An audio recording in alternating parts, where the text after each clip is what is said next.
ACL surgery करने के बाद कई बार एसीएल लंबा आता है, तो इंटरनल ब्रेस आपको कैसे बचाता है लंबा होने से? तो हम तो ये भी ना कि लंबा हो गया। जब भी हम सर्जरी करने के बाद घुटने को बैंड करते हैं तो इस पे आता है स्ट्रेस और ये लिगामेंट लंबे हो जाते हैं। स्क्रू सर्जरी में एक बार मैंने अगर स्क्रू डाल दिया फिर मेरी बेंडिंग नहीं होगी, बेंडिंग आएगी 2 महीने बाद। स्क्रू डालने के बाद अगर आपने कई बार घुटने को बैंड किया तो स्क्रू ढीले पड़ जाते, तो वो स्टेप होता नहीं है। तो बेंडिंग करना ज़रूरी है क्योंकि स्ट्रेस तो तभी आएगा ना लिगामेंट। अब मेरा जो नया लिगामेंट बना है वो टेंडन से बना है, वो एक हद तक खींच सकता है। हैमस्ट्रिंग के खींचने के चांसेस ज़्यादा रहते हैं, क्वाड्रिसेप्स और पटेला के कम रहते हैं, वो क्वालिटी उसकी है। अगर मैंने हैमस्ट्रिंग में सर्जरी करी है तो जिस दिन बेंडिंग आएगी उस दिन लंबा हो सकता है। अगर मैं दोनों जगह बटन्स लगा रहा हूँ और मैं इंटरनल ब्रेस लगा रहा हूँ तो इसका एक एडिशनल बेनिफिट मिलता है कि मैं बेंडिंग इम्प्लांट लगाने के बाद कर सकता हूँ। स्क्रू लगने के बाद बेंडिंग नहीं होती, बटन लगने के बाद बेंडिंग हो सकती है, बटन लूज नहीं पड़ते। तो क्वाड्रिसेप्स टेंडन से मैंने एसीएल बनाया और इंटरनल ब्रेस लगा दिया, सब बटन और फिक्स कर दिए। ये करने के बाद मैं आपके घुटने को कई बार बेंड करूँगा सर्जरी के दौरान। लिगामेंट डिले कर लिए, उसके बाद लिगामेंट डिले में वापस टाइट कर लेता हूँ ऊपर से और नीचे से।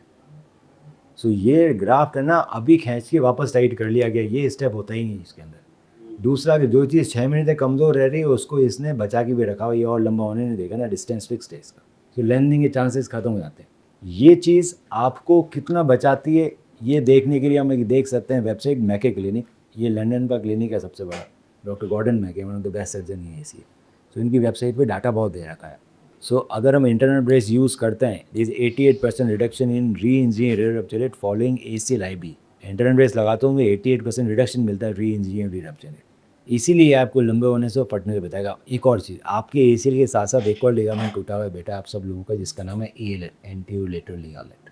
यहाँ तो रहता है, हो सकता है इसका कोई इलाज ना किया गया हो, इसका इलाज ना करने से भी लिगामेंट ढीले पड़ता है। Every good surgeon will address this all the time. We now routinely combine this with ALL internal brace for extra protection. The combination of ACL plus ALL better result देता है, री इंजरी कम करता है, recovery बढ़ाता है। This is ALL, ये करना ही होता है ACL, तो मैं ये भी करूँगा। अगर हम सिर्फ ACL करें और ALL ना करें तो ACL करने के बाद यहाँ ALL होता है बाहर, ये ना घुटना घूमता रहता है करने के बाद, इसीलिए दोनों एक साथ करते हैं। अब ALL मैं फाइबर टेप से भी कर सकता हूँ और ALL में आपके टेंसर फेशियल आटा TFL से भी, IT बैंड से भी कर सकता हूँ। We will prefer doing with IT band क्योंकि ये इंश्योरेंस पे भी कवर हो जाता है हमारे यहाँ। फाइबर टेप से करना कई बार एक्सपेंसिव पड़ता है, मेरी इंश्योरेंस भी रिजेक्ट हुई।